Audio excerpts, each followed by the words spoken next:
olha eu aqui pra mais um vídeo e mais um vídeo de hidratação caseira. Então se você gosta desse tipo de vídeo, já chega clicando muito em gostei. E se você for nova por aqui, já se inscreve aqui embaixo pra não perder mais nenhum vídeo e ficar por dentro de todos os conteúdos que eu trago aqui no canal.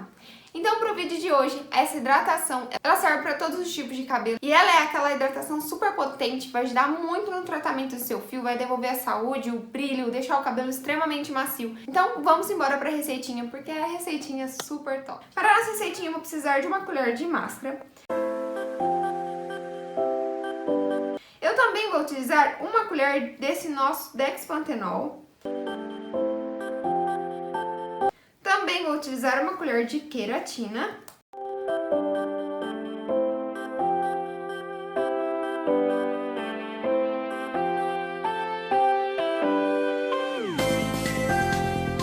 E também vou utilizar 3 gotinhas de própolis.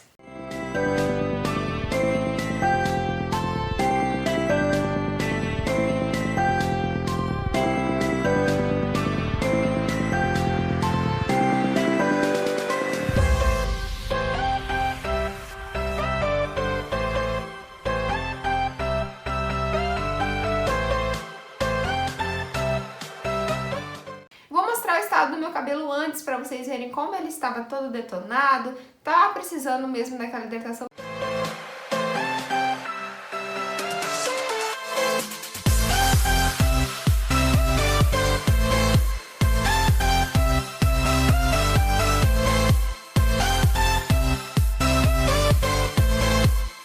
Com o meu cabelo lavado apenas com shampoo, eu venho lavando toda essa mistura no meu cabelo, dando aquela boa massageada para ajudar na penetração do fio.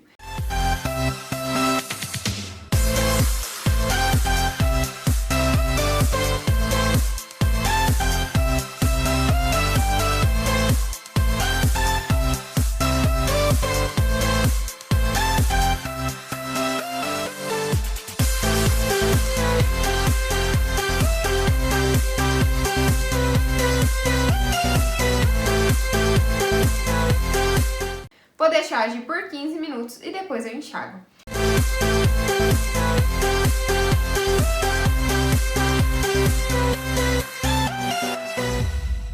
Então, meninas, como vocês viram, a receitinha é super fácil, ela vai ajudar muito no tratamento. Eu tô no meu segundo day after, hoje ele tá um pouco frisadinho, porque eu bati o secador nele pra secar ele logo, então ele tá um pouco frisadinho, mas, gente, dá pra ver o brilho que o cabelo tá. A definição que ele ficou, assim, é aquela hidratação que vai salvar o seu cabelo. Os ingredientes dela vai ajudar no tratamento do fio. A nossa queratina vai ajudar no encorpamento, deixar o cabelo mais tratado, vai devolver a força para o cabelo. O Dexpantenol ele vai ajudar a hidratar o fio, a devolver a água para o cabelo e mantendo o cabelo muito mais brilhoso. E o nosso própolis, ele vai dar esse brilho pro cabelo, ele tem ativos que vão ajudar muito no tratamento do fio. Então, meninona, como vocês viram, todos esses ingredientes vão ajudar muito no tratamento do fio e vai deixar o seu cabelo muito mais saudável. Então, espero muito que esse vídeo possa ter te ajudado, que você compartilha com todas as suas amigas, uma receitinha fácil, rapidinha, que dá um resultado assim maravilhoso no cabelo. Então, vou ficar te esperando aqui até o próximo vídeo. Um super beijo, tchau!